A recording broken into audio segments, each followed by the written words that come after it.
Tinha que olhar para a gente poder, né, se basear bem. Mas o que vamos fazer hoje? Fazer uma recordação lá da estátua de Daniel 2, dos animais de Daniel 7, depois dos dois animais de Daniel 8, e finalmente hoje, o assunto de hoje são as 2.300 tardes e manhãs. Vamos ver o que Daniel quer dizer para a gente, o que o anjo Gabriel está dizendo para a gente isso aí. Bom, gente, a estátua, como nós vimos lá há 2 ou 3 semanas, a estátua foi um sonho de Nabucodonosor, rei de Babilônia. O Nabucodonosor atacou, né, Jerusalém 3 vezes e levou para lá o povo de Deus cativo, incendiou o templo e destruiu a cidade e incendiou o templo. Então, Daniel e seus amigos e milhares de outros judeus estavam cativos em Babilônia. Aí, uma noite, o Nabucodonosor teve um sonho. Ele sonhou com a estátua, né? Depois, no capítulo 7, quem vai sonhar não é o rei Nabucodonosor, mas sim o próprio Daniel. No capítulo 8, também, o Daniel vai ter uma visão de um carneiro e do bode. Então, vamos ver como é que esses animais se relacionam e o que eles representam, né? Primeiro, a estátua, nós tínhamos a cabeça de ouro. A estátua era de ouro, a cabeça de ouro, o peito e os braços de prata, né? Depois tinha o ventre e os quadris de bronze, as pernas de ferro e os pés de ferro e barro, e os 10 dedos também em parte de ferro e parte de barro. Ora, a cabeça de ouro representa o próprio Nabucodonosor, rei de Babilônia. Agora vamos ver o que representa a Babilônia nos 7 animais. Os 7 animais foi um sonho que Daniel teve que vai ampliar a visão da estátua. Realmente é a mesma história, né? No capítulo 7, Daniel sonha com um leão com asas de águia. Esse leão com asas de águia vai representar na estátua a cabeça de ouro. Então, Nabucodonosor é representado pela cabeça de ouro na estátua e pelo leão com asas de águia em Daniel 7. Qual que é isso, gente? Eu tinha um professor do mestrado que dizia assim, tem que estar no sangue. Isso aí tem que estar no sangue, não pode esquecer. A cabeça de ouro da estátua é da Nabucodonosor, que representa a Babilônia, e no capítulo 7, o leão com asas de águia também representa, né, Nabucodonosor e Babilônia. Já no capítulo 8 não vai ter mais Babilônia, porque no capítulo 8 Babilônia já acabou, já foi conquistada pela Medo-Pérsia, né? Então vamos voltar para a estátua. O peito da estátua e os braços eram de prata. Aliás, antes disso, dizer que Babilônia dominou de 605 a.C., na época de Daniel, sétimo século, até o ano 539 a.C. Então, o que ocorre? Babilônia foi realmente o império com toda a hegemonia. Então, a cabeça de ouro é Nabucodonosor, lá na estátua, e o leão com asas de águia é Nabucodonosor no sonho dos animais. Vamos agora para o peito de prata e os braços de prata. O peito de prata e os braços de prata eles representam a Medo-Pérsia, o império que substituiu o Império Babilônico, que venceu o Império Babilônico. Então, o Império Medo-Persa, na estátua, é representado pelo peito e braços de prata. Nos animais, no capítulo 7, o Império Medo-Persa é representado pelo urso, com 3 costelas na boca. Esse urso, com 3 costelas, essas 3 costelas, significa a vitória do Império Medo-Persa sobre a Lídia, em 547, sobre a própria Babilônia, em 539, e sobre o Egito, em 525. Então, o peito de prata, os braços de prata da estátua, são a Medo-Persa, vai também ser a mesma Medo-Persa no Daniel 7, com um urso com 3 costelas na boca. Ok até aqui, gente? Cabeça de ouro, Babilônia. Leão com asa de águia, Babilônia. o peito de prata, os braços de prata da estátua é o urso, lá no capítulo 7. E o Medo-Persa vai durar de 539 até o ano 331, que é o Império Medo-Persa, de Dario e Ciro. Vamos para o terceiro ponto. Lá na história nós temos os quadris e o ventre de bronze, que vai representar o Império Grego. O Império Grego vai vencer o Império Medo-Persa. Isso está nos livros de história, vocês podem consultar em qualquer no celular, a parte de história, vocês podem ver isso. Então, o quadril e o ventre de bronze da estátua vai representar o Império Grego, de Alexandre o Grande. Este Império Grande, nos animais, é representado por um leopardo com asas de ave, né, e 4 cabeças. Vamos ver o que é isso, o que significa isso aí. Na estátua, portanto, Alexandre o Grande do Império Grego é representado pelo ventre e pelos quadris de bronze e de bronze. Eu mandei para vocês, gente, várias imagens sobre isso. Vocês deem uma olhadinha, se não deram ainda, deem uma olhadinha. Então, na estátua, o Império Grego de Alexandre o Grande é representado pelo ventre de bronze, aquele quadril de bronze. O mesmo Império de Alexandre, nos animais, é representado por um leopardo com asas de ave e 4 cabeças. Ora, o que significa? Asas de ave significa a velocidade com que Alexandre conquistou o mundo. Ele, dos 20 aos 32 anos, ele conquistou o mundo inteiro. Todos os impérios, ele conquistou tudo. E chorou porque não tinha mais império para conquistar. Então, essa é as asas de ave, a velocidade, assim como as asas do leão lá em Babilônia, a velocidade com que Nabucodonosor conquistou todo mundo, a Síria, a própria Medo-Persa, né? Então, nós temos aqui 4 cabeças no leopardo, no capítulo 7. Essas 4 cabeças representam 4 generais que, depois da morte de Alexandre, aos 33 anos, ele morre de uma febre muito forte, ele morre e o império dele é dividido entre 4 generais. Daí as 4 cabeças. Esses generais são o Cassandro, o Lisímaco, o Ptolomeu e o Cassandro. O Cassandro, Lisímaco, Ptolomeu e Seleuco. Eles vão lutar entre si, vão enfraquecer o império, só vão restar 2. Está o Ptolomeu, que vai provocar, que fica com a parte sul do Egito, e vai fundar a dinastia ptolomaica, a qual pertence Cleópatra, e Seleuco, que vai ficar no norte, vai fundar o Império Seleucida, que hoje é a Síria, né? Então, nós temos o leopardo com 4 cabeças e 2 asas de ave. As aves representam a velocidade e as 4 cabeças, os 4 generais que o Império de Alexandre foi dividido. Depois nós temos, aí por último, na estátua, as pernas de ferro. Ora, as pernas de ferro da estátua representam Roma pagã, Roma imperial. Aquela Roma imperial dos imperadores que perseguiram, só eles mandavam no mundo. Eles conquistaram Alexandre no ano 168, na Batalha de Pydna. Então, os romanos passam a ser o império primogênico da época. Nos animais, o Império Romano vai ser um animal terrível e espantoso, que Daniel viu, um animal terrível, e tinha 10 chifres, né? Tinha 10 chifres, e esses chifres representam os 10 povos bárbaros que vieram do norte da Europa, invadiram o Império Romano, tomaram o Império Romano. Então, o Império do Ocidente, simplesmente em 476, desaparece. E os bárbaros tomam o Império. Quais são eles? São os burgundos, visigodos, ostrogodos, érulos, suevos, alemães, anglo-saxões. Esses 10 povos bárbaros são os 10 chifres do animal, e nós temos os 10 dedos da estátua, que também representam esses povos bárbaros. Então, nós fizemos aqui uma relação. Agora, Daniel queria saber, como vocês viram, ele se interessou em saber mais sobre o 4º animal, que era terrível e espantoso e tinha 10 chifres. Entre esses 10 chifres, surgiu um chifre maior, um poder maior.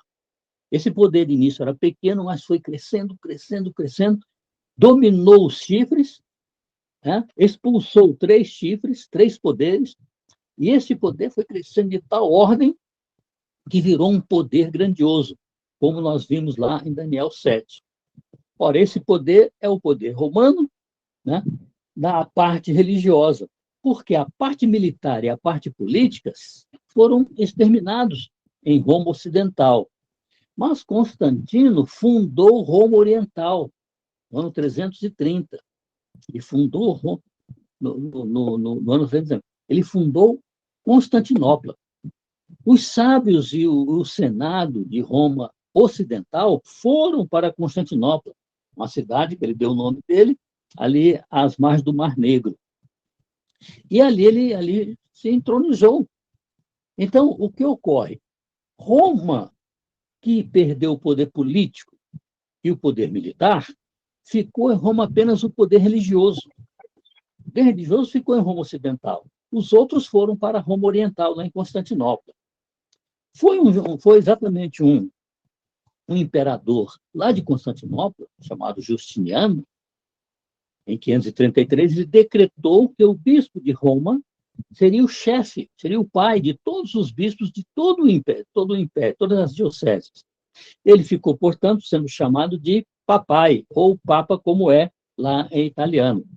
Então, esse poder, esse animal que Daniel vira, vai representar o Império Romano imperial e o Império e o poder romano religioso.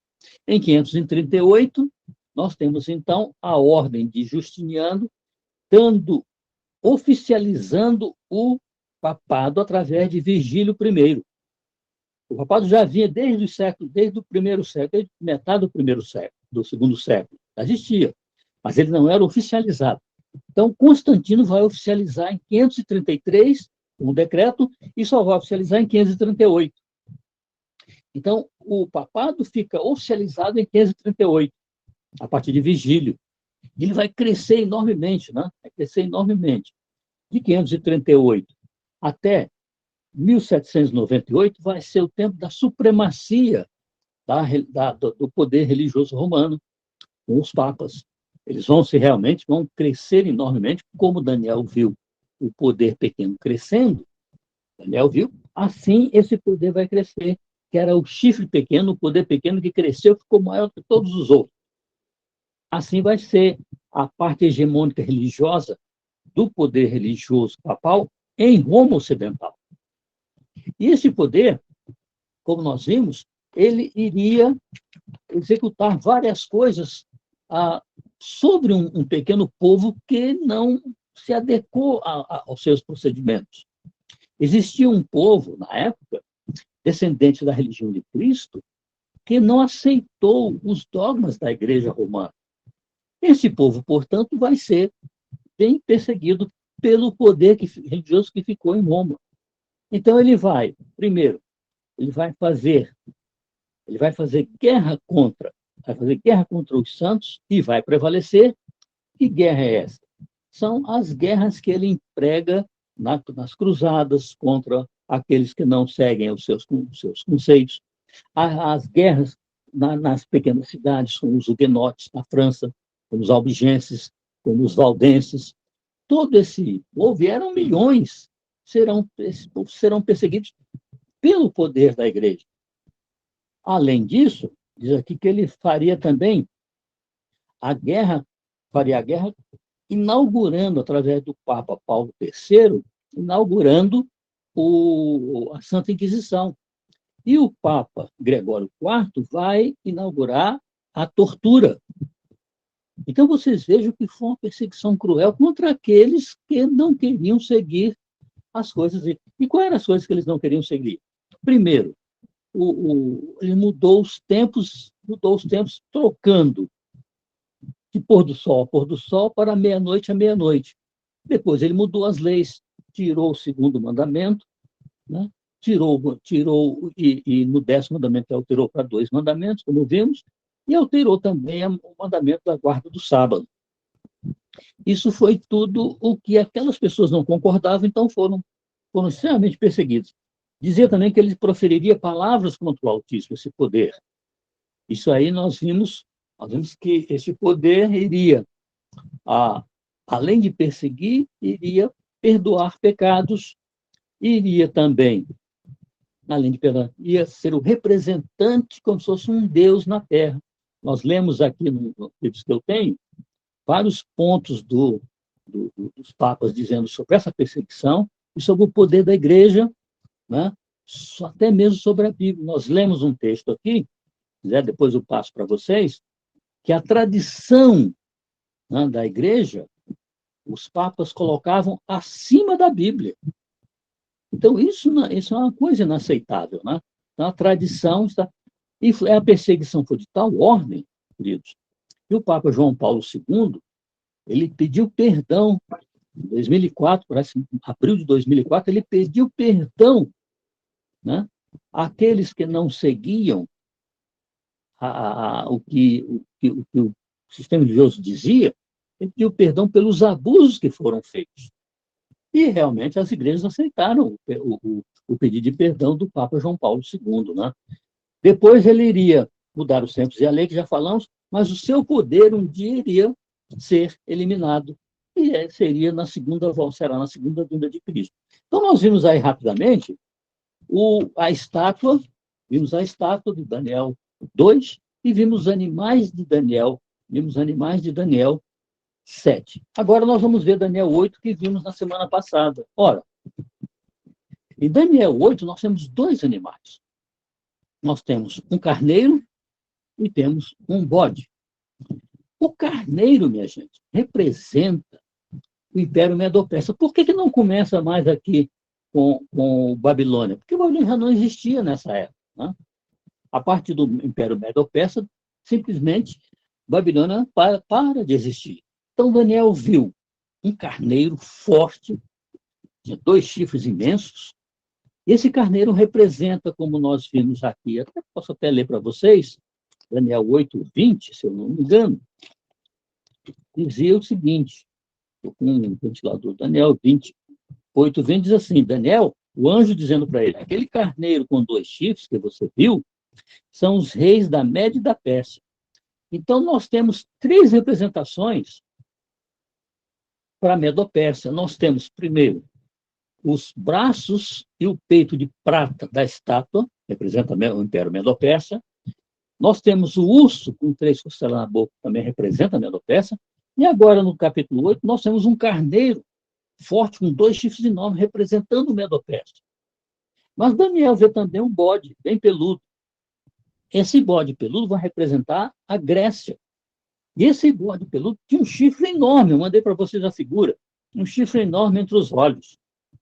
Esse chifre representa o primeiro rei, como diz aqui, ó, em Daniel 8:21. Mas o bode peludo, diz o anjo para Daniel, é o rei da Grécia. O chifre grande entre os olhos é o primeiro rei. Então, foi o rei que teve o maior proeminência, o Alexandre o Grande. Então, esse chifre na cabeça do bode, né, representa o primeiro rei, como está aqui em Daniel 8:21. O próprio anjo interpretou isso para Daniel. Agora, diz aqui, nós vimos na semana passada, que esse bode, ele vinha com tanta velocidade que ele não pisava no chão. Parece que voando, né? E quando ele chegou perto do carneiro, ele deu uma amarrada tão forte que quebrou os chifres do carneiro. Então, isso representa o poder de Alexandre o Grande, da Grécia, né, que conquistou o mundo inteiro até 32 anos de idade, conquistou esse mundo inteiro, chorou porque não tinha mais impérios para conquistar, ele vai com a sua fúria, sua velocidade, contra a Medo-Pérsia, e dá uma amarrada de tal ordem que destrói o Império Medo-Persa. Então, o carneiro representa o Império Medo-Persa e o bode representa a Grécia. Tá bom? Ora, esses 2 poderes vão se digladiar, e quem vai realmente ficar no poder é o bode com Alexandre o Grande, como nós vimos. E entre esses poderes vai novamente voltar, né, em Daniel 8, o chifre que vai surgir, aquele chifre pequeno, aquele poder pequeno vai surgir e vai ficar de tal ordem grande que vai dominar religiosamente todo o ambiente. Então, nós temos o chifre pequeno lá em Daniel 7, temos o chifre pequeno em Daniel 8 também. O chifre pequeno, como nós já falamos, é o sistema religioso romano, né, que vai simplesmente dominar toda a parte religiosa do império, sendo o bispo de Roma o chefe, ou pai, ou papa de todas as dioceses ao longo do Império Romano. Tá ok até aqui, gente? Então, nós vamos... A cabeça de ouro da estátua é Nabucodonosor, que é também o leão com asas águia. Depois nós temos o peito de prata, os braços de prata na estátua, representa o Império Medo-Persa. Esse será o urso nos animais, no Daniel 7, o urso com 3 costelas na boca. Depois teremos o ventre e os quadris de bronze da estátua, representando ali o Império Grego de Alexandre o Grande.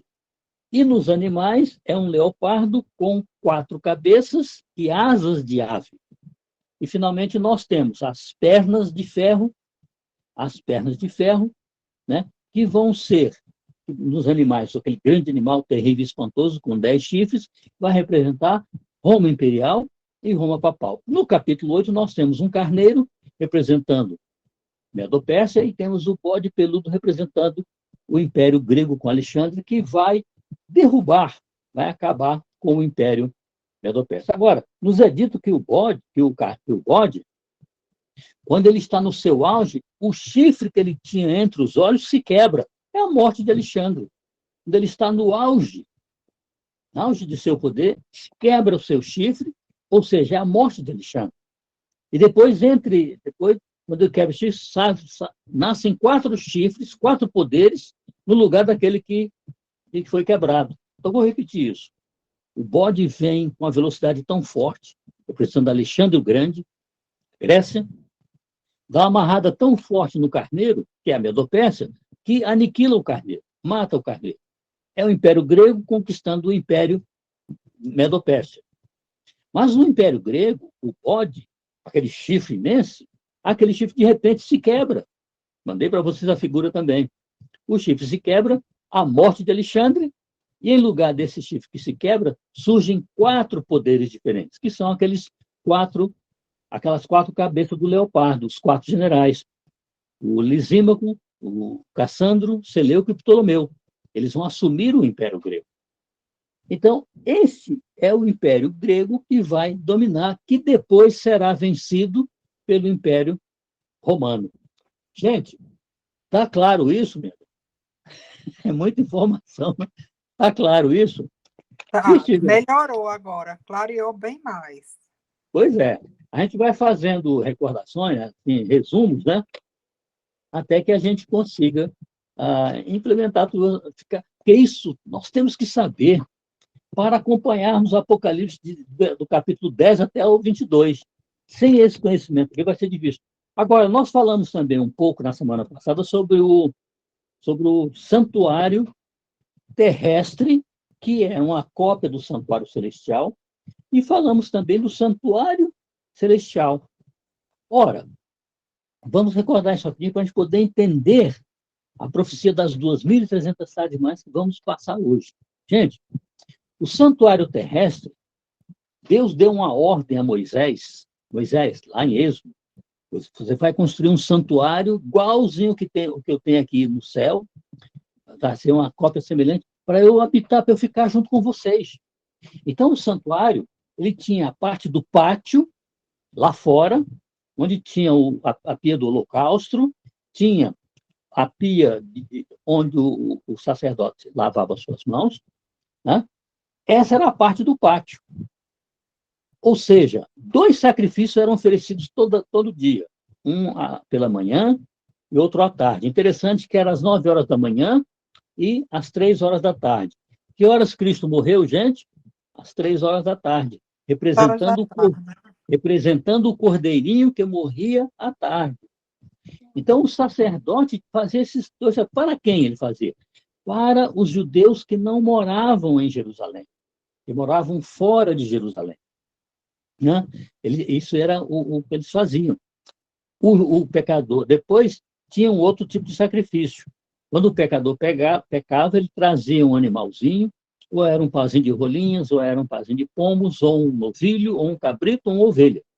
Ele trazia, ele confessava os seus pecados na cabeça do animal, ele mesmo imolava o animal e o sangue era recolhido pelo sacerdote, não o sumo sacerdote. Era recolhido pelo sacerdote e levado para dentro do primeiro compartimento do santuário. E lá ele espargia algumas gotas sobre a cortina do santuário. Havia uma cortina que dividia o lugar santo do lugar santíssimo. No lugar santo nós tínhamos os pães da proposição, tínhamos o incensário e tínhamos o candelabro que representava o Espírito Santo. Lá no lugar santíssimo, depois da cortina, tínhamos a Arca da Aliança, coberta com o propiciatório de ouro e sobre o propiciatório 2 anjos cobrindo a fronte, porque ali era onde se mostrava a presença de Deus no 10º dia do 7º mês, quando o santuário era purificado. Então havia uma purificação.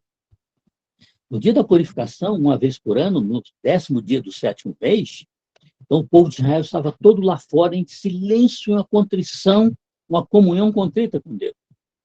Então o sumo sacerdote, ele matava um novilho para a remissão dos seus pecados da sua família, ele se entregava completamente a Deus, e ele vinham 2 bodes. Um bode era sorteado para o Senhor e o outro para Satanás. O bode ao Senhor, o próprio sumo sacerdote.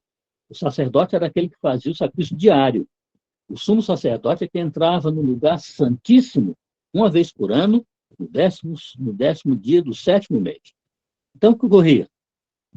Ele fazia um sacrifício para si, para remir os seus pecados, e depois ele pegava os 2 bodes. Um bode era para o Senhor e o outro para o Satanás. O bode do Senhor era morto. O sangue desse bode, né, era levado para o lugar santíssimo, lá dentro do lugar santíssimo, o 2º compartimento. E ali ele, em comunhão com Deus, ele salpicava algumas gotas sobre a tampa da arca, que era o propiciatório. E então, se tudo estivesse bem com ele, então Deus se apresentava numa luz fulgurante, que era a própria presença de Deus, significando isso que os pecados do povo estavam sendo perdoados e o santuário estava sendo purificado de todos os pecados de um ano. O ano inteiro. O santuário ficava sendo salpicado de pecados, mas naquele dia o santuário era purificado. Isso mesmo vai acontecer aqui no nosso assunto de hoje. Nosso assunto de hoje, o Daniel, capítulo 9, ele vai, minha gente, estar recebendo uma visão enorme de Deus. Né? É a visão das 2.300 tardes e manhãs. Olha, isso recorda o quê? Quando Gênesis, né? Quando Deus criou o mundo, no final do dia ele dizia, e foi a tarde e a manhã, o primeiro dia. Pois ele trabalhava no 2º dia, foi à tarde e amanhã, o 2º dia, à tarde, amanhã, o 3º dia, assim sucessivamente. Daniel aqui vai ter a mesma visão de 2.300 tardes e manhãs. Ora, o que é uma tarde e o que é uma manhã? Já falei isso aqui para vocês. O dia de Deus começa no pôr do sol. Foi o sistema religioso romano, através de um Galileu, que sugeriu mudar para meia-noite. Então, hoje é de meia-noite a meia-noite, mas o dia não começa meia-noite. Meia-noite é no meio da noite. O dia começa ao pôr do sol e termina no outro pôr do sol. Esse é o dia que Deus elaborou. É por isso que diz tarde, a parte escura, e manhã, a parte clara. Tarde e manhã é um dia. Né? Então, Daniel viu 2.300 tardes e manhãs, ou seja, 2.300 dias. Agora, um dia em profecia é quanto tempo? Falamos lá em Ezequiel 4:7, diz que um dia em profecia é igual a um ano. Então, uma tarde e uma manhã formam um dia. 2.300 tardes e manhãs, ou 2.300 dias, vão significar o quê, gente? 2.300 anos literais. Então, o anjo veio mostrar a Daniel essa visão. Mas, inicialmente, aqui no capítulo 9, vocês leram, Daniel tem uma preocupação, a primeira preocupação de Daniel, porque quando Nabucodonosor invadiu Babilônia, ele foi 3 vezes lá. A primeira vez, Nabucodonosor foi no ano de 605. E ele levou muitos, os cativos da realeza, lá para a Babilônia. Depois, ele levou também, nessa primeira vez, os vasos sagrados do templo de Deus. Levou tudo para a Babilônia. Aí ele veio uma segunda vez, em 597. Levou milhares de judeus cativos para a Babilônia. E levou, dessa vez, os vasos sagrados do templo. Primeiro ele tinha levado da casa do templo, depois ela agora leva da casa do rei. E veio uma terceira vez, em 586, quando ele leva o resto do povo de judeus, leva para lá, e aí ele queima o templo e destrói a cidade. Ele queima o templo, esse templo que nós vemos aí, os judeus orando lá no Muro das Lamentações, ele queima o templo e destrói Jerusalém. E todo o povo, basicamente a grande maioria, vai cativa para Babilônia. E aí Daniel foi estudar o livro de Jeremias. No livro de Jeremias, no capítulo 25, verso 11, diz que Deus iria deixar o povo cativo durante 70 anos, lá em Babilônia. E Daniel já estava dizendo que faltava agora pouquíssimo tempo. Então, Daniel vai fazer uma oração enorme, vocês leram a oração de Daniel, pedindo a Deus para que livre o povo do cativeiro babilônico, né? E mande o povo de volta para Jerusalém. O desejo dele era voltar para a terra dele. E o desejo de muitos lá era voltar para Jerusalém. E Deus havia dito que seriam 70 anos, e já estavam se cumprindo os 70, faltavam 1 ano e pouco para se cumprir. Então, Daniel faz essa oração enorme aqui, uma oração grandiosa, e ele diz aqui no capítulo 16, ó Senhor, segundo todas as suas justiças, aparte da tua ira, do teu furor, da tua cidade de Jerusalém, do teu santo monte, porquanto, por causa dos nossos pecados e por causa das nossas iniquidades, nossos pais, nós estamos agora em cativeiro. Então, Daniel orou para que Deus concedesse a libertação de Babilônia, povo voltando para Jerusalém. Nós vimos que quando Medo-Persa invade invade Babilônia, ele invade no ano 539, né? Invade no ano 539, toma Babilônia, ele elimina Belsazar, Belsazar é morto naquela noite, quando nós vimos aquelas letras sendo escritas na parede, Belsazar é morto, e Dario II toma Nabucodonosor, toma Babilônia, juntamente com Ciro, que estava em outra batalha. Quem toma realmente é Dario II. Logo depois, 2 anos depois, em 537 a.C., Ciro vai assinar um decreto dando liberdade ao povo dos judeus para retornar para Jerusalém. Olha que bênção, né? Daniel orou, 2 anos depois, Ciro assinou um decreto libertando o povo judeu que estava cativo em Babilônia, que agora estava sob o comando de Ciro, do Medo-Persa, para eles voltarem para Jerusalém. Então, nós vamos voltar a esse assunto aqui. Então, esse foi, né, foi o sonho que Daniel teve. Teve o sonho pedindo a Deus para que libertasse o povo judeu para eles voltarem lá para Jerusalém, o que realmente ocorreu, gente, o que realmente ocorreu. Então, vamos ver agora. Daniel estava ali dormindo, e aí nós vamos para o verso 20. Peguem suas Bíblias aí, nós vamos precisar da Bíblia para a gente explicar um monte de coisa aqui.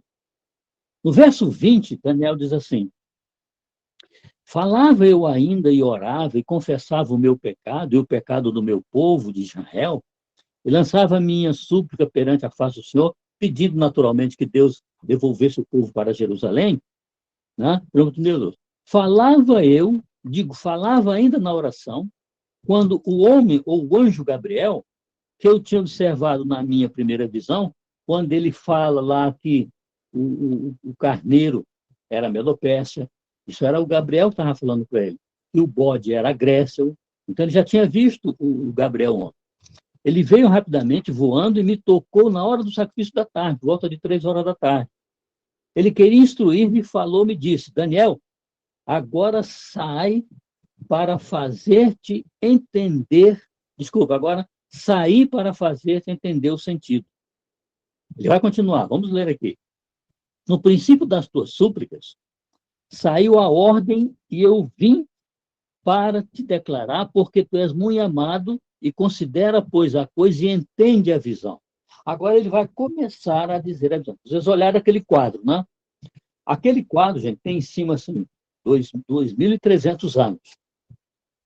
Agora, o anjo Gabriel vai dividir esses 2.300 anos em 4 períodos diferentes. Então, vou repetir isso. A visão de 2.300 anos, são 2.300 tardes e manhãs ou 2.300 dias, porque Malaquias nos diz, Ezequiel nos diz que é um dia em profecia, um ano, então são 2.300 anos. Então, o anjo vai dividir isso em 4 períodos. Aí ele vai dizer assim, verso 24, gente, 70 semanas estão separadas, determinadas, cortadas sobre o teu povo e sobre a tua santa cidade.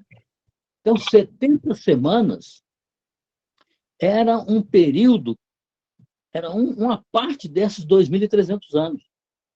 Aqui, ó, 70 semanas estão determinadas, estão separadas sobre o teu povo e sobre Jerusalém, a santa cidade. Então, daquele período, se vocês estiverem aí na frente, vocês podem ver, desse período de 2.300 anos, 70 semanas, multiplicando isso por 7, dá 490 anos. Então, 490 anos, o anjo disse, ó, estão determinados sobre o teu povo, são separados para o teu povo. Daniel, o povo judeu tem 490 anos. Para quê? Para que eles têm 490 anos? Aí ele vai seguindo aqui, ó, ainda no verso 24, para fazer cessar a transgressão. Ora, esse povo, eles estavam cativos na Babilônia por causa da transgressão deles.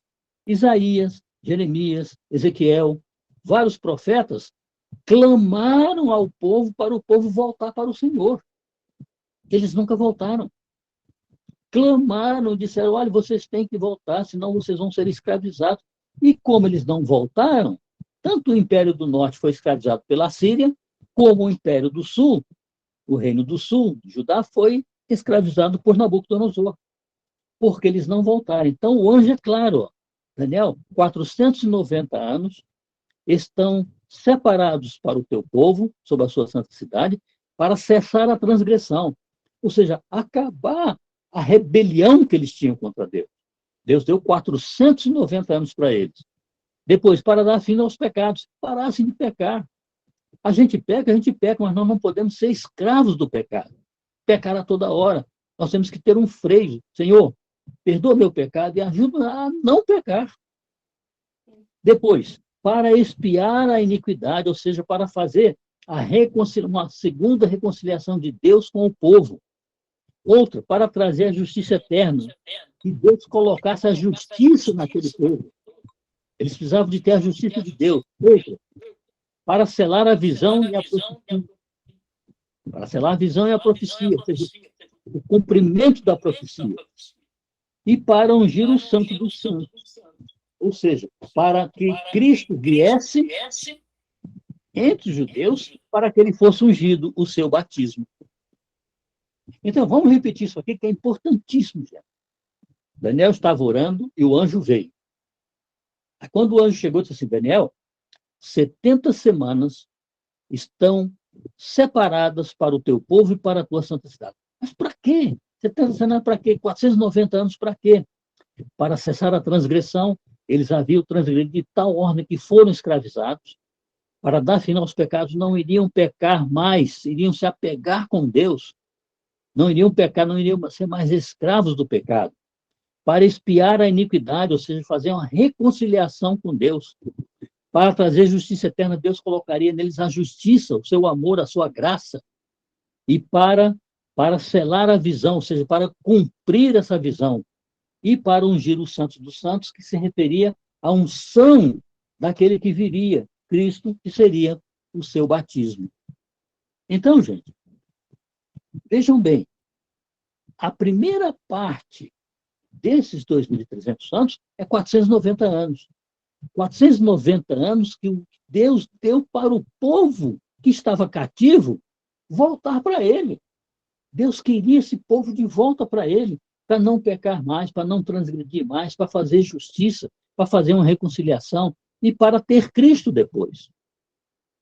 Então ele disse, agora, esses 490 anos, se vocês olharem o gráfico de vocês, ele vai ser dividido em 4 partes.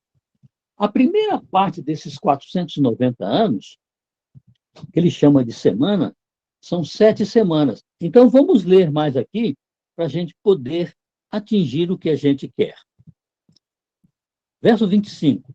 Sabe e entende.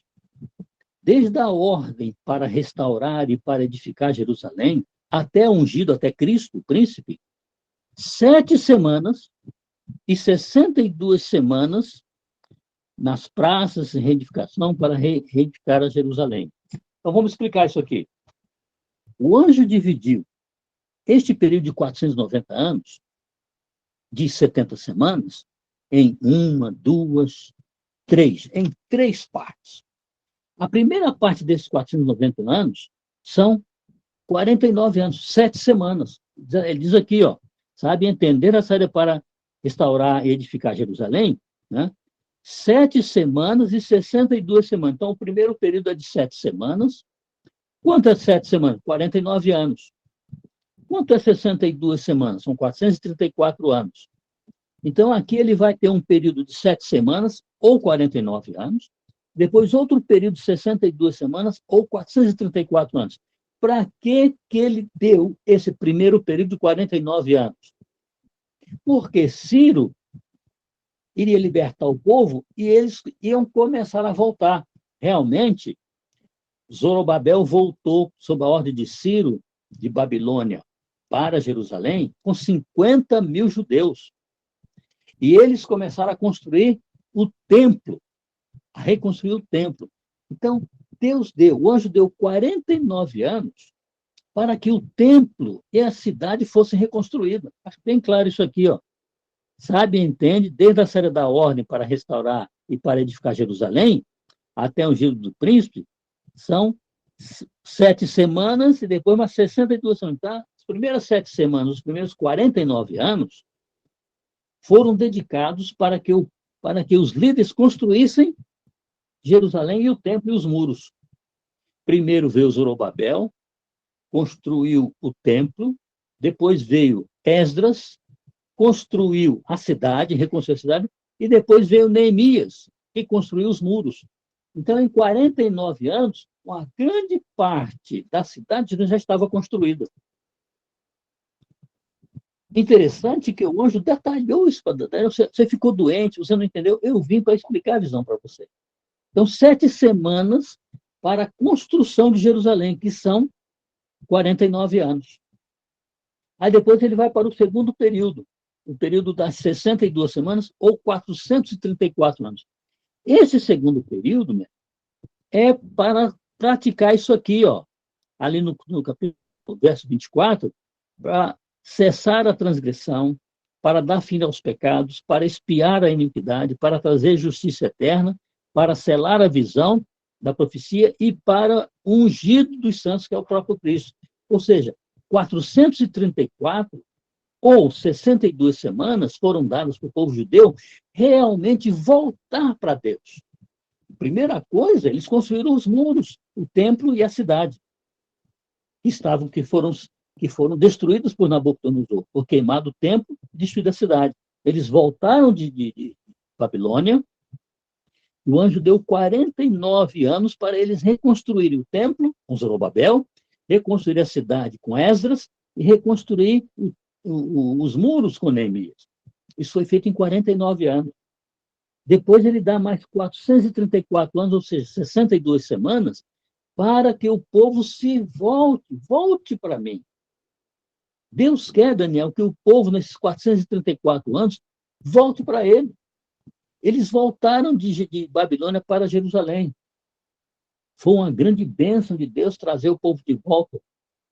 Mas, vejam bem, eles não estavam voltando para Deus. Mesmo em Jerusalém, reconstruída com o templo, com os muros e com a cidade, eles ainda não voltaram para Deus. Eles eram rebeldes contra o Senhor. Então, nós tínhamos aí uma rebelião do povo que não cessou a transgressão, não fez cessar os pecados, não teve a justiça de Deus, porque eles eram rebeldes. Isso Deus sentia, o coração de Deus ficava triste por isso. Agora, gente, deixa eu falar uma coisa aqui. Se nós soubermos o início desse período, de 2.300 anos, nós vamos saber o final. Se soubermos o início, quando foi que isso foi feito, começou esse período, nós vamos saber o final. Ora, houve 3 decretos. O primeiro decreto foi de Ciro, Medo-Persa, que tomou Babilônia, né? Medo-Persa, que era os braços prato de prata, que era o urso, o urso do Daniel 7. Esse rei, Ciro, é que vai fazer o primeiro decreto para o povo ir embora, cumprindo os 70 anos que Jeremias havia dito que o povo ficaria em Babilônia. Então, cumpre os 70 anos, e aí Ciro dá o decreto, e Zorobabel vem com 50.000 da Babilônia para Jerusalém.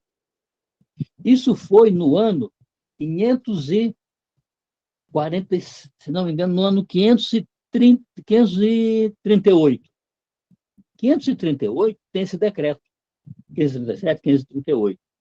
Mas esse decreto, o povo judeu ainda ficava ligado à Babilônia, ligado ao rei Ciro. Ele não deu nem liberdade, ele só deu liberdade religiosa, ele não deu liberdade política, nem econômica, nem política. Ou seja, o povo, os judeus ainda estavam ligados a Ciro. Aí veio um segundo decreto, através de Dario. Dario deu um segundo decreto, mas esse segundo decreto mandou muita gente de volta de Babilônia para Jerusalém, mas ainda o povo judeu estava preso, né? Ele ainda estava preso politicamente, economicamente, com o reino lá com Babilônia, que era agora Dario, né? Substituiu Ciro. Aí houve um terceiro decreto em 457, um terceiro decreto, esse decreto de Artaxerxes, esse decreto dava liberdade religiosa como os outros, mas dava liberdade econômica, liberdade política, eles estavam totalmente livres, né, de qualquer jugo para a Babilônia. Então, o decreto de Artaxerxes, em 457, é que vai dar completa liberdade aos judeus.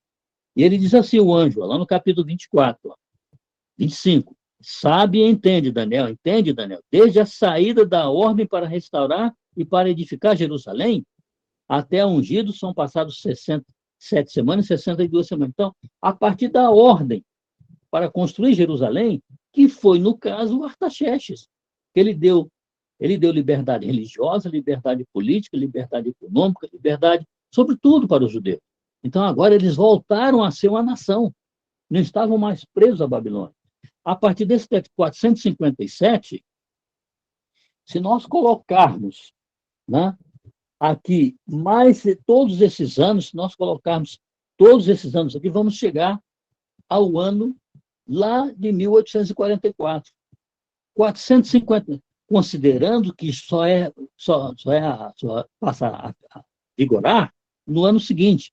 Então, de 456 até o ano zero, são 456. De 0 até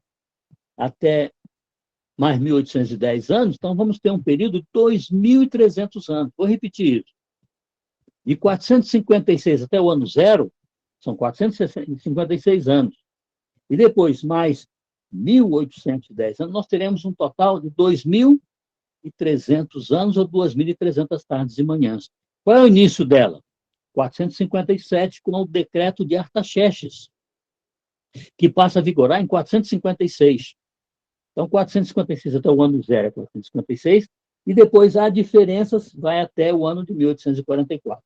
Mas vamos voltar à análise dos 490 anos. Nós já sabemos agora que ele começou em 457, que não é o ano de vigência. O ano de vigência vai ser 456. Então, vejamos, gente. As primeiras 7 semanas, os primeiros 49 anos, foi para quê? Para reconstruir a cidade. Então, veio Zorobabel, construiu a cidade, o templo, depois veio Esdras, construiu a cidade, depois Neemias construiu os muros.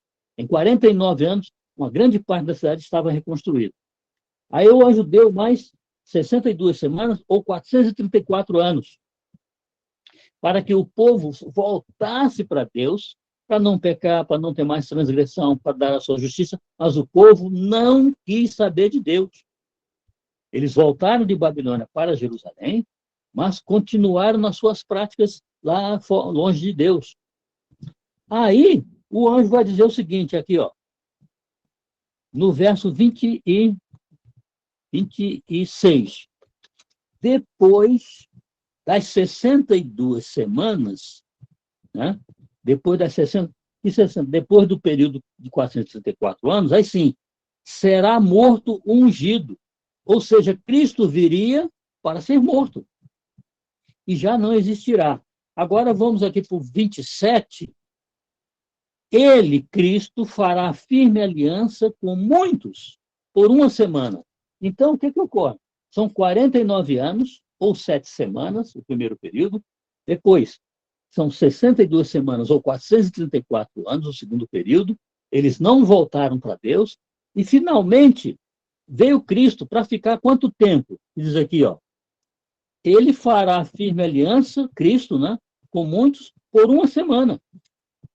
Então, Cristo ficaria, supostamente, mais uma semana. 7 semanas, mais 62 semanas, mais uma semana, dá 70 semanas. Ou seja, 490 anos, dividido de que forma?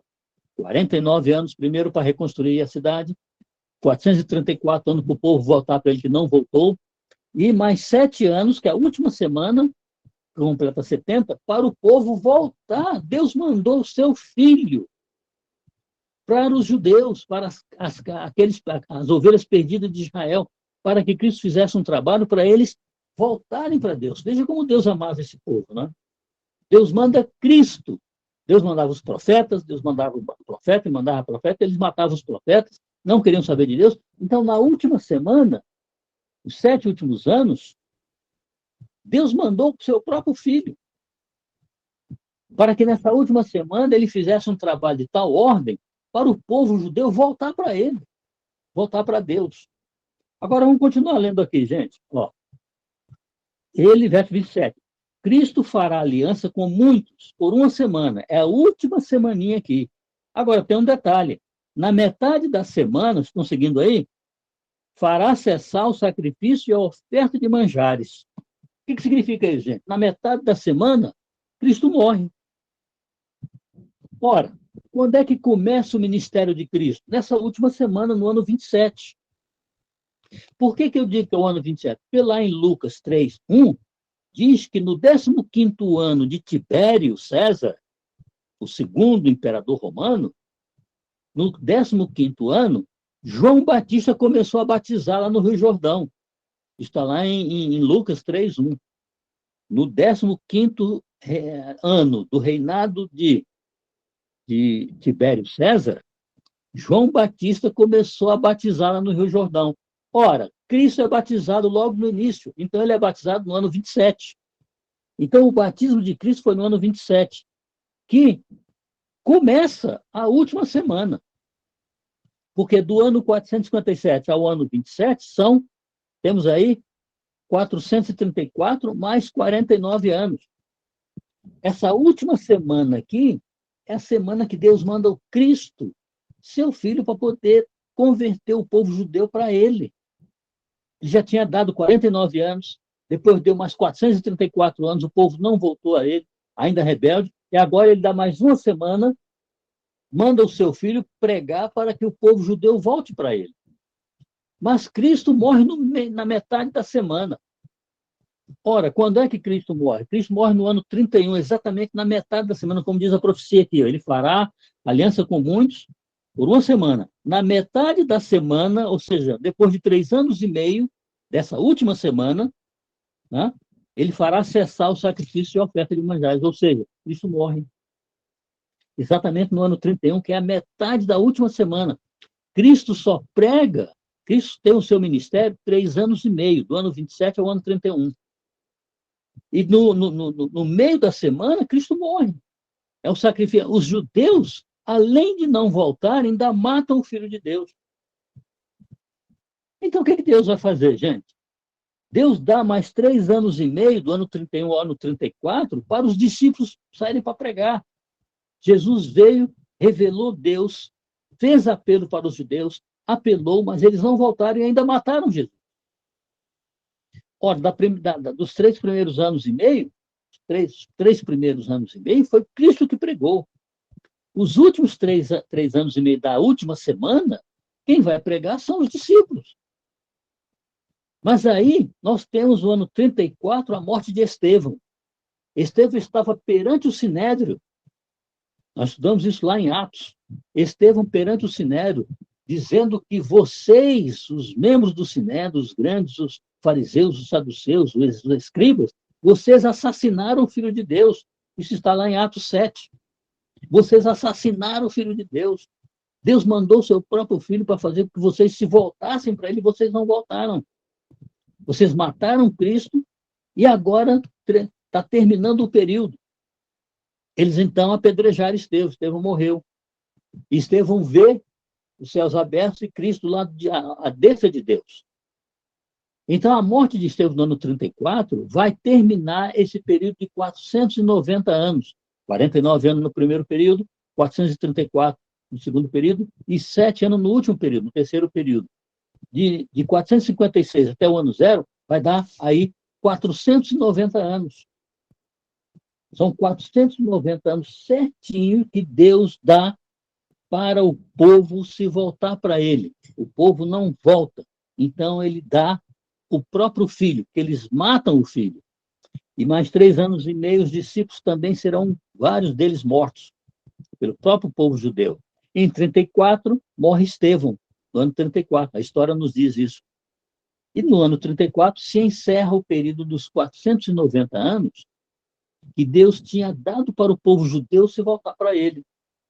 Ora, esses 490 anos foram dados para o povo judeu se voltar, eles não voltaram. Então, minha gente, olha o que eu vou dizer agora. Presta atenção. Ali, quando na morte de Estevão, Deus disse o seguinte: este povo não é mais o meu povo escolhido. Acabou. Eu tentei 490 anos para eles voltarem, mas eles não voltaram. Mataram o meu filho, mataram meus profetas, mataram os discípulos, mataram os apóstolos, mataram, apedrejaram Estevão. Então, está encerrado. O povo judeu não é mais meu povo escolhido. A salvação agora será, eles podem ser salvos, será individualizada. A mensagem será pregada e a salvação agora será individual. Veja, não estou dizendo aqui que outras nações não tinham direito de salvar enquanto Deus estava trazendo os judeus para ele. O propósito de Deus, gente, era com que o povo judeu voltasse para ele nesses 490 anos e, pelo exemplo deles, outras nações viessem a adorar a Deus. Mas nem eles, nem outras nações. Então, a partir de 34, o evangelho se torna livre para todas as pessoas, individualmente, para ter a salvação. Então, vimos aí os 3 períodos dos 490 anos, que são 49 anos, o primeiro período de 7 semanas, 49, para a reconstrução de Jerusalém. Ciro libera, através do primeiro decreto, libera Zorobabel com 50 mil para voltar e construir o templo. Depois, Esdras é liberado também por Dario para voltar e constrói a cidade. E depois Neemias é liberado, traz uma outra leva para construir os muros da cidade. Então, no ano nesses 49 anos, que é o ano 408, está pronto basicamente toda a cidade. E aí Deus dá mais 434 anos para o povo se voltar para ele. Mas o povo não volta. E, finalmente, Deus manda o seu próprio filho, na última semana, nos últimos 7 anos. Ele apresenta o evangelho para os judeus, quer salvar os judeus. Muitos aceitaram, mas a grande maioria rejeitou a Cristo, tanto que mataram Cristo. No meio da semana, exatamente como diz a profecia, mataram Cristo no ano 31. Ele se batiza no ano 27, é morto no ano 31, e o período de 490 anos termina com a morte de Estevão no ano 34. Então, 490 anos que Deus tinha dado para o povo judeu voltar para ele, não voltou. Foram rebeldes, mataram até o seu filho. Em função disso, Deus rejeita o povo judeu como sendo o povo escolhido, que a missão do povo judeu era voltar para Cristo, voltar para ele e pregar esse evangelho a outras nações para que outras nações o aceitassem. Ou seja, o evangelho seria para todos. A partir dali, o povo judeu não é mais o povo escolhido de Deus, e aí a salvação se torna individual, não tendo nenhum povo em peculiar para Deus. Todas as pessoas agora podem ser salvas. Gente, entenderam até aqui? Vamos fazer assim se entendeu, ou assim se não entender. Entendi. Pois Eu é. estou sem o vídeo porque a conexão fica melhor. Tá bom. Agora, se tiver alguma dúvida até aqui, vamos falar. Eu acho, gente, nós devemos deixar a última parte, os últimos 1810 anos, para a semana que vem. Porque senão nós vamos até, já são 8h30, vamos até as 9h15, mais ou menos. Isso vai dar mais uns 40 minutos, essa outra parte. Na semana que vem, a gente pega o restante do ano 34 até o ano 1844. Agora, por que eu cheguei no ano de 1844 aqui? Porque o decreto oficial, né? O decreto oficial de Artaxerxes foi em 457. Nesse decreto, ele dava direito ao povo de direitos políticos, direitos econômicos, direitos religiosos, direitos sociais, direitos culturais. Eles voltaram como uma nação, a partir do decreto de Artaxerxes. O de Ciro, não. Ciro ainda ficava um pouco, o povo ainda estava restrito a ele. De Dario também.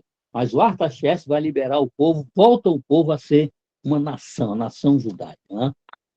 Para 456 até 1844, nós temos 2.300 anos, exatamente o tempo da profecia. Na semana que vem, nós vamos ver o que vai acontecer no último período de 1810 anos. É um período interessante, vão acontecer muitas coisas, surgir muitas coisas, até chegar a 1844, quando vai haver um movimento de pregar a mensagem. Vejam, o livro de Daniel, aqui no capítulo 12, se vocês virarem uma página, no capítulo 12, verso 4, diz o seguinte, ó: Tu, porém, Daniel, encerra as palavras e sela o livro, até o tempo do fim. Muitos o esquadrinharão.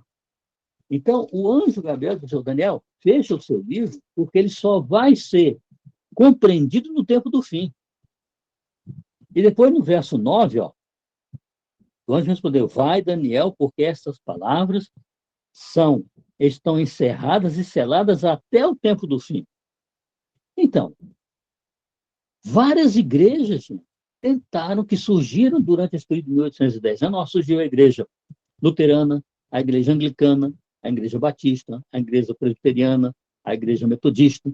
Surgiram nesse período. Eles estudavam Daniel, mas eles não compreendiam nada. Só foi em 1830 que um batista chamado Guilherme Miller, ele convocou outras igrejas metodistas, batistas. Então, de 1830, eles começaram a estudar com muita força. Nós temos que compreender isso. Não é possível que a gente não compreenda isso. Eles começaram a estudar e começaram a compreender. Isso que a gente estudou hoje foi lá em 1830 até 40, isso em que eles compreenderam e passaram isso para a gente. Mas até ali, o livro não era compreendido. Por quê? Porque não tinha chegado o tempo do fim. O anjo disse em 2 versículos: Daniel, fecha o livro, porque é para o tempo do fim. Depois no 9, Daniel, fecha porque isso aí é só para o tempo do fim. Portanto, a gente interpreta que quando Guilherme Miller, os outros pastores das outras igrejas, começaram a compreender Daniel, começaram a compreender o livro, que até agora, de 1800, de 1500 em diante, eles não compreendiam. Do século XV até o século XIX, eles não compreendiam. As igrejas surgiram, não compreendiam. Só vão compreender no século XIX, 1830 em diante. Então, nós compreendemos, nós interpretamos como se o tempo do fim fosse a compreensão do livro de Daniel. Então, o tempo do fim para nós começa nessa época, de 1798, a prisão do Papa, 1844. Esse é o início do tempo do fim. Por quê? Porque o anjo falou, Daniel, isso aqui é para o tempo do fim, é para o tempo do fim, encerra que ninguém vai entender. Os caras estudaram isso desde o século XVI, mas ninguém compreendia. Só quem foi compreender, a partir de 1830, foram os pastores batistas, presbiterianos, né? a metodista, que colocaram sua visão aqui e compreenderam, decifraram tudo isso aí. Decifraram a estátua, decifraram os animais, decifraram o Daniel 8, decifraram o Daniel 9. Então, nós compreendemos, repetindo, que o tempo do fim começa a partir do momento que esses caras no início do século XIX, compreendem Daniel, começam a interpretar o livro de Daniel. Aí começa o tempo do fim, em 1844, e estamos vivendo em pleno tempo do fim. E logo, logo nós teremos o fim do tempo do fim. Fale, Edmir. Eu não estou vendo, só estou vendo o seu cabelo, viu? Ué, ela levantou a mão para falar e não falou. Quer falar, Edmir? Então, gente, vocês compreenderam? Essa profecia, ela vai mostrando as faces do mundo até os nossos dias. Na semana que vem, nós vamos estudar os últimos 1810 anos, para chegar em 1844, e vamos ver que realmente nós estamos no tempo do fim. Estamos vivendo a igreja de Laodiceia, estamos no tempo do 6º selo, já para chegar ao 7º selo, e aí teremos o fim. Fala, Edmir, você quer falar?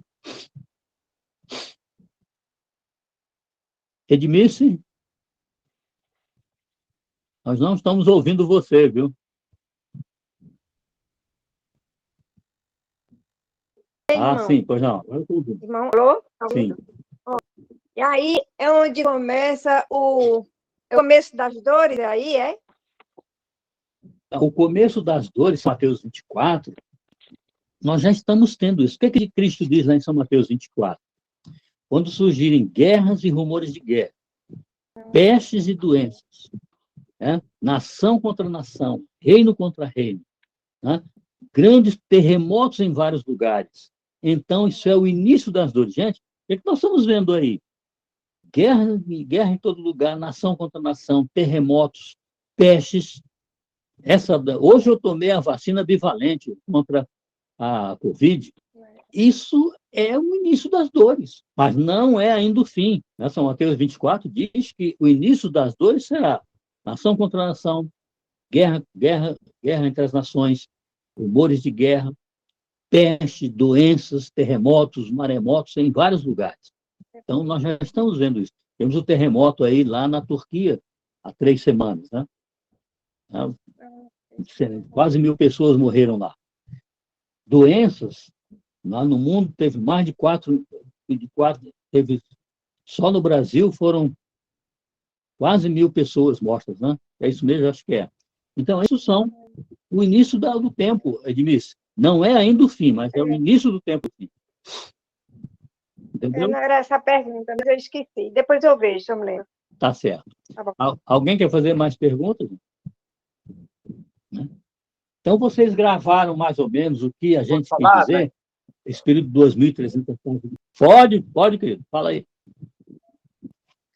Sobre essa profecia, nós estamos falando agora, você estava explicando para ela, de Mateus 26, que fala sobre... 24. 24.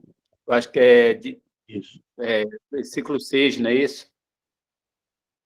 Né? 6, por aí. Bom, é porque eu não estou com uma Bíblia agora aqui aberta. Mas, enfim, Uhum.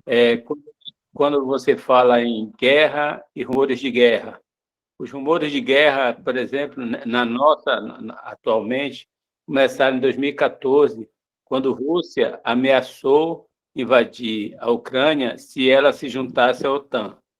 Eram rumores de guerra. Aí, De guerra. aí agora, em 5 de fevereiro, 22 de fevereiro, eles invadiram a Ucrânia de 2022. Então, Isso. rumores de guerra e guerra. Terremotos. Os terremotos aconteceram agora na Síria, na Turquia, né? E com um detalhe muito agravante que as pessoas acham, quando tem na profecia, que haverá guerra, rumores de guerra, terremotos, nação contra nação. Se as pessoas se tocarem o que está acontecendo, que tudo isso que está acontecendo está sendo feito pelo homem. Não é que Deus está fazendo isso com a gente. É o homem que está fazendo isso com a gente.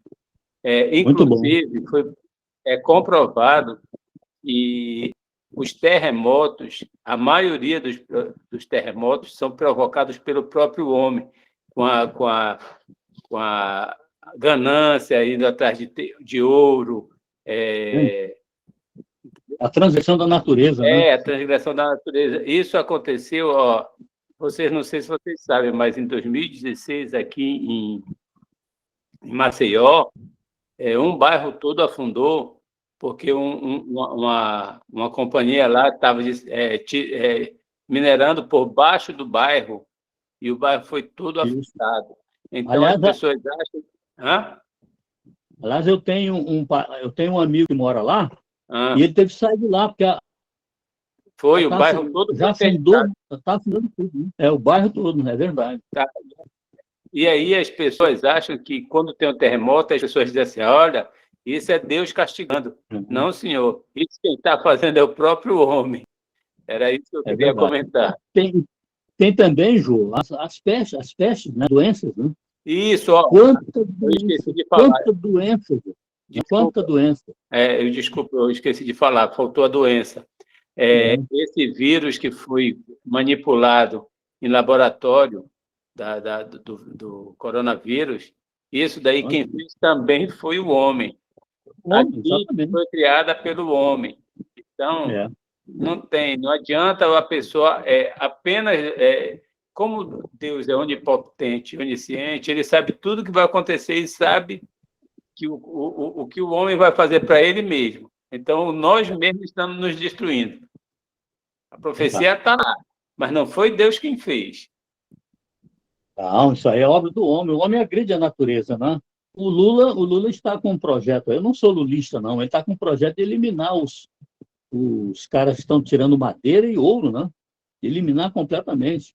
Então, isso vai ser bom para a natureza, né? Mas o que o Jô falou é certo, gente. São sinais do início, né, da vinda de Cristo. Nós iremos passar por muitas coisas, né? Tudo isso aí são sinais da vinda de Cristo. Mas não é ainda é o início das dores. Quer dizer, teremos ainda muitas coisas pela frente. Gente, vocês compreenderam esses períodos dos 490 anos? O primeiro período de 49 anos, o segundo de 434 anos, o terceiro de 7 anos. No primeiro, seria o período de 49 anos para a reconstrução de Jerusalém, que o anjo falou. Então, veio Zorobabel, depois veio Zorobabel para construir o templo, depois veio Esdras para construir a cidade, depois Neemias para construir os muros. Em 408 estava praticamente tudo pronto. Aí Deus deu 434 anos para o povo se voltar para ele, para acabar os pecados, cessar as transgressões, dar sua justiça, haver reconciliação. O povo voltou? Não. Ao final dos 434 anos, Deus deu mais uma semana, ou seja, mais 7 anos, para que o povo voltasse. Aí ele mandou o filho dele. Cristo pregou, se batizou no ano 27, pregou 3 anos e meio com seus discípulos. Pregou e mostrou muito tempo, mas os judeus não voltaram para Deus. Isso foi confrangindo o coração de Deus, né? E Cristo morre, então, na metade da semana, 31, e mais 3 anos e meio os discípulos saem desesperados para pregar a todo mundo, e então, no ano 34, eles apedrejam o Estevão. E aí Deus não quer mais o povo judeu para ser o seu povo. Quem assistiu ali à execução de Estevão foi Paulo, né? Foi Saulo, né? E Saulo é que vai ser o grande baluarte de Deus para levar o evangelho, né? Esse novo evangelho, levar esse evangelho eterno para as nações que haviam no mundo naquela época. O povo judeu, então, é por isso que Paulo é chamado de apóstolo dos gentios, que ele vai levar a mensagem aos não-judeus, para que eles se convertam. Ou seja, os judeus estão fora. Eles podem ter a salvação individualmente, mas como povo, Deus não quer mais. Eles podem ter a salvação individual, assim como os gentios, ou seja, aqueles que não são judeus. Com isso que encerramos no ano 34, na semana que vem, vamos fazer essa mesma recordação, a última, esse resumo, e vamos falar desses 1810 anos, que é o período final da profecia dos 2.300 anos, para chegarmos ao ano de 1844, onde surge uma grande esperança para aquele povo que morava ali. Alguma outra dúvida, minha gente? Se nós formos fazer os 1810 anos agora, nós vamos até 9,5 lá. Então, infelizmente, não podemos fazer. Deixa eu perguntar uma coisa, né? Mestre. Vai, Pedro. Me diga uma coisa. Então, na próxima semana, o que você vai recapitular apenas essa passagem dos 490 anos, para entrar no assunto do restante, não é isso? 1810. Isso. Porque como eu já mandei aí várias imagens dos animais, né, da estátua, e então vocês vendo aquilo ali, vocês vão recordar da explicação e vão aí saber. Então nós vamos recordar essa parte dos 490 anos e entrar na finalização dos 1810 anos, que é o que falta para completar os 2.300 anos da profecia das 2.300 tardes e manhãs. Tá bom, João? Nós vamos fazer uma recordação. Aí nós vamos estar estudando, então, o capítulo 9 e o capítulo 10 de Daniel. Ou é só o capítulo 9? Não, ainda fica no 9 ainda. Porque esse 1810 ainda é parte do 9. Entendeu? O 10 não vamos ver, porque o livro de Daniel, em termos proféticos mesmo, até o 9, né? É o 2, o 7, o 8 e o 9, foi o que nós estudamos. E aí, com esse instrumental teórico, nós vamos, a partir do 10 de Apocalipse, então vamos aplicar Daniel lá no Apocalipse. Aí vamos juntar os dois. Aí vai ser um pouco mais... Porque é muita história, né, gente? É muita história, muita data. Inclusive, nessa parte do santuário, seria bom se o senhor pudesse tocar na próxima aula. Tá bom. Sobre o Yom Kippur, né? Sim. Tem a ver com o santuário, né? Com essa parte é o dia do perdão, né? É o dia, exatamente. Da expiação. A expiação. É o 10º dia do 7º mês, quando o sumo sacerdote entra no lugar santíssimo para interceder. O sumo sacerdote lá no deserto, ele estava purificando o santuário, né? Agora, gente, eu esqueci de ler aqui para vocês Daniel 8,14. Vai ser a última coisinha que eu vou dar hoje, é 8,14. Veja, o sumo sacerdote, Jô, ele entrava no lugar santíssimo no 10º dia do 7º mês, para fazer a expiação, ou seja, para purificar o santuário, né? Para purificar o santuário. Aqui em 8,14, Daniel diz assim, vamos seguir lá comigo. Vamos começar do 13. Depois ouvi um santo que falava, e disse esse santo àquele que fala, outro santo, eles são anjos, né? Até quando durará a visão do sacrifício diário e da transgressão assoladora? Ou seja, o que é o sacrifício diário? É justamente o trabalho que Cristo está tendo hoje lá no santuário celestial. Este é o sacrifício diário. Porque no deserto era a matar o cordeirinho, mas hoje Cristo intercede sem precisar de cordeirinho. Então, vejam, depois a própria morte de Jesus, ela simboliza o carneiro. O carneirinho lá, exatamente. Então o cara pergunta, até quando durará a visão do sacrifício diário, da transgressão assoladora? O que é a transgressão assoladora? É o Roma imperial e o Roma papal que perseguiam grandemente o povo de Deus. Então, o anjo diz, até quando durará a visão do sacrifício diário? Ou seja, o que Cristo está fazendo hoje no santuário celestial e da transgressão assoladora, a perseguição religiosa que existe até hoje, visão da qual é entregue o santuário e os exercícios do fim sem serem pisados. Ou seja, é a purificação. Aí ele responde, ó, ele me disse, até 2.300 tardes e manhãs, e o santuário será purificado. Gente, Jerusalém foi destruída no ano 70. No ano 70, destruída por Tito, o imperador romano, porque, na realidade, quem destruiu era Vespasiano. Mas Nero morreu, Vespasiano teve que voltar rapidinho para Roma para assumir o império. Então, Tito, filho de Vespasiano, ficou. Ele destruiu Jerusalém, acabou tudo também no ano 70. Então, nós temos a destruição de Jerusalém lá em 586, com Nabucodonosor, aí o templo é erigido novamente, e temos uma segunda destruição no ano 70, que vai ser erigido novamente por Herodes, né, o segundo templo. Então, nós temos aqui duas destruições, 586 e 70. Né? Em 70, acabou a referência, acabou aquele negócio, porque com a morte de Cristo, como o Jô falou, acabou aquele negócio de cordeirinho levar, mas o povo ainda continua na rebelião, levando o cordeirinho para o templo, quando não precisava mais. Então, o templo é destruído no ano 70. Isso aqui, a destruição do templo, quer significar que o templo não existia mais. Então, se não existia mais purificação do santuário. Existia? Não. Se o templo foi destruído, não existia mais santuário.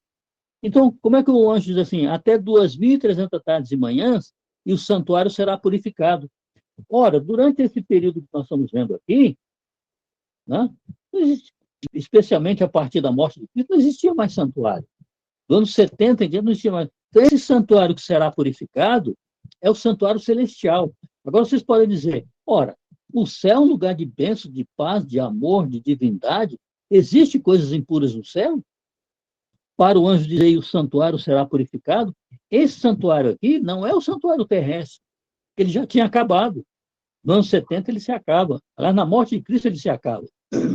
Então, que santuário, depois de 2.300 anos, que santuário será purificado? É o santuário celestial.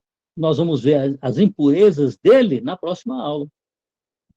No próximo estudo, nós vamos ver que existe impureza no céu, gente. E o que são essas impurezas? Os nossos pecados que estão registrados nos livros do céu. Lá em Daniel 7, verso 10, diz assim, ó, e assentou-se o tribunal e abriram-se os livros. Nós temos 2 livros no céu que registram tudo que a gente faz de bom e todos os nossos pecados. O que Cristo está fazendo hoje, no juízo de investigação, fazer com que nós possamos nos livrar dos nossos pecados, pedir perdão e nos arrepender dos pecados, para que esses pecados sejam lançados nas profundezas do mar. Essa é a purificação do santuário celestial que o anjo falou aqui. Depois de até 2.300, ou seja, 2.300, no final desse período. Então, se inicia a purificação do santuário, que vai ser o 10º dia do 7º mês, quando Cristo finalmente vai voltar. Nós vamos tudo ver isso na semana que vem. A purificação do santuário é justamente os pecados que estão escritos no livro da iniquidade, também chamado livro da morte. Nossos pecados estão escritos lá. Também estão nossas ações no livro das memórias, as ações boas. Mas os pecados precisam ser purificados. E Cristo está concedendo um tempo de graça para que nós nos arrependamos, voltemos ao Senhor, como ele precisou do povo judeu, para ter os nossos pecados perdoados e purificar o santuário celestial. Valeu. Não, eu ia comentar sobre que hoje em dia o povo judeu, não sei se vocês sabem dessa informação, eles ainda tentam reconstruir de novo o santuário. Com a É verdade. Mas Cristo não veio para ele. E Cristo para ele não veio ainda a primeira não vez. veio, é verdade. Porque eles estão querendo... Então é um povo total, ainda estão na rebeldia. Deus deu 490 anos para eles ainda estão na rebeldia, já depois dos 1810 anos aqui. Então, gente, o santuário para ser purificado é o santuário celestial. O que tem de impuro lá? Os nossos pecados. E Cristo está nos dando um tempo de graça para nós nos arrependermos, voltarmos para Ele, como Ele pediu ao povo judeu, voltarmos para Ele, sermos perdoados e limpar os pecados para o fundo do mar. Isso é o que o anjo falou, e até 2.300 tardes e manhãs, ou seja, quando terminar esse período, o santuário será purificado. Cristo está, desde 1844, purificando o santuário, tirando os pecados do povo no lugar santo lá. Ele está trabalhando no santuário para ver se nós nos arrependemos dos pecados, confessamos nossos pecados a Ele diretamente, não a homens, confessar diretamente, nos arrependemos, temos o perdão, Cristo coloca os pecados no fundo do mar e nós teremos uma vida nova com Cristo quando Ele chegar, depois do santuário ser purificado. Amém. Legal isso, né? Amém, né? Muito bom, gente. Alguma outra pergunta, minha gente? Alguma outra dúvida? Irmão, Fale. o que é que tem a ver com aquele santuário lá que eles estão fazendo para o anticristo, lá em Jerusalém? Ora, O que é que tem a ver? Isso é profético? Isso aí não tem nada a ver, viu? Sei Aquele não, lá, né? não, isso aí, Tem nada a ver. o santuário se acabou depois, quando Cristo morreu. Quando Cristo morreu, a cortina do santuário se rasgou de cima e embaixo. Isso significou o quê? Que o santuário, tudo tinha acabado ali. Não precisava mais de cordeirinho, mais de bolinhas, mais de pombinha, mais de novilho, não precisava mais de nada, nem de sacrifício, nem de intercessão. A intercessão agora é direta com Deus, você e Deus. Esse negócio do templo que o pastor de Macedo construiu em São Paulo, isso é outra caixa, né? Nada a ver. Isso são coisas falsas, né? São coisas falsas contra o próprio Deus, na minha opinião, na opinião de muita gente. Então, isso realmente, o santuário acabou. Agora, é Cristo que faz a nossa intercessão junto a Deus. Somente Ele pode interceder por nós. Tá bom, minha gente? Então, se não houver mais nenhuma dúvida, vamos orar, né? Alguém quer falar mais alguma coisa? Quem é que vai fazer o print, Desirê?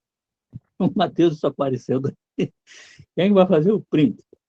Você não pode falar, só escreve aí para mim.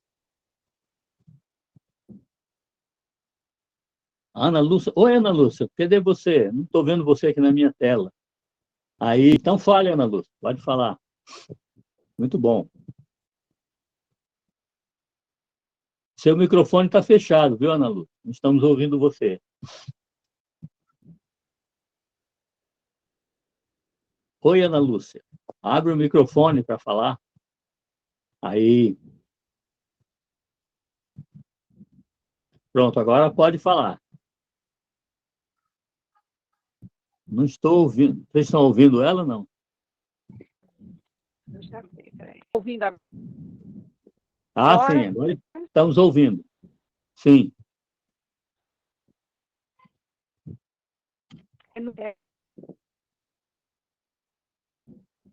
Falando que saber se esse Daniel que está citado aqui no livro de Esdras, que voltou com ele da Babilônia, é o Daniel esse que a gente está estudando. Olha, existe uma dúvida grande. Possivelmente seja, mas não se tem certeza disso, né? Porque Daniel, nessa época, já estava com 70 e poucos anos. É possível que ele tenha ficado em Babilônia ou que ele tenha voltado. Nós não temos... É possível que seja ele, mas não existe uma coisa certa. Porque Daniel, naquela época, era um nome comum. Mas como está aqui, é possível que seja ele, né? Não se sabe, entendeu, Ana Lúcia? Eu queria só tirar essa dúvida mesmo. Como você que seja, né? Você compreendeu esses 6 períodos aí, vocês compreenderam direitinho? É importante lá para Apocalipse a gente entender. Tem alguma pergunta, Ana Lúcia? É um pouco, eu vou ser sincera. É muito complicado, sabe, irmão? Tá, Acho tá, que a gente tem que, pelo menos, assim, estudar mais, né, com calma, pesquisar mais, assim, outras nós vamos fontes. repetir isso bem. Isso. Nós vamos repetir isso bem pausadamente na semana que vem. O primeiro período de 49 anos, depois dos 434 anos, depois do último ano, vamos repetir. São 3 períodos, né? 49 anos para a construção, 434 anos para eliminar os pecados, para destruir a transgressão, aplicar a justiça, cumprir, e o ungido do Senhor, 434 que eles rejeitaram. E o último período é uma semana de 7 anos, que Deus manda Cristo para resolver o problema, mas eles, além de não aceitarem, ainda matam o Filho de Deus. Então, são 3 períodos de 490 anos, um tempo determinado para o povo judeu. Eles não aceitaram, né? Então, eu queria dar uma sugestão, acho que é a Ana Lúcia que falou aí, que acho complicado. Eu tenho tirado muitas minhas dúvidas, Ana Lúcia, ouvindo novamente o vídeo que vai... Por exemplo, agora ele vai lançar esse novo vídeo que ele falou sobre essa parte. Se você assistir umas 2 ou 3 vezes, você vai começar a entender melhor. E aí, você vendo ele com a figura que ele mandou, vai tirar todas as dúvidas. Porque quando entender agora, você vai entender muito mais fácil a próxima fase. Muito bom, muito bom. Nós temos que compreender, foi o que eu falei no que eu mandei a mensagem a Deus, nós temos que compreender bem a parte da estátua, a parte dos animais, a parte do capítulo 8 e esse capítulo 9, para aí podermos colocar o desfecho todo lá em Apocalipse. Se nós não compreendermos isso, eu acho que a gente já está compreendendo, estamos repetindo, isso é bom. Lá na universidade eu repetia, que os caras disseram que eu era até chato. Tinha que repetir, né? Repetindo é que a gente aprende, né? Então, vamos dar uma olhada aí nesse gráfico que eu mandei. Ali no gráfico que eu mandei na tabela, tem exatamente os 7 semanas, 49 anos, 490 anos, as semanas divididas direitinho. Agora, do 34 até 1844, nós vamos ver na semana que vem. Tá ok, minha gente? Tá bom? Coisa boa, né? Vamos estudar a palavra e vamos saber sobre Daniel e Apocalipse, porque existe uma bênção especial para aqueles que estudam Daniel e Apocalipse. Está lá em Apocalipse 1, verso 3. Uma bênção, bem-aventurado aquele que estuda esses livros, é aquele que ouve, lê, entende e pratica. Então, Deus vai estar com. Vamos orar? Vamos orar? Senhor, nós te somos gratos, meu Deus, porque existem pessoas ainda interessadas em compreender o livro de Daniel e o livro de Apocalipse. Esse grupo que aqui está, Senhor, está se dedicando a estudos. Há dificuldades, mas abre a nossa mente, ó Divino Espírito Santo, para que possamos compreender aquilo que tu queres dizer. Muito breve, com essas repetições, nós possamos, os nossos estudos possamos compreender e saber e ensinar a outras pessoas sobre esse evangelho eterno que tu tens. Dá-nos uma noite de paz, uma noite de bênçãos. Guarda quantos aqui estão, as famílias representadas, nós te pedimos e te agradecemos em nome do Senhor Jesus. Amém. Amém. Muito bom, Amém. então nos vemos na quinta-feira, tá bom? Amém. E vamos dar uma olhada aí. Foi ótimo. Valeu. Um abraço para todos vocês. Fico muito feliz de vocês estarem aqui toda quinta-feira com a gente. Boa noite. Deus abençoe a todos. Boa noite a todos. Boa noite.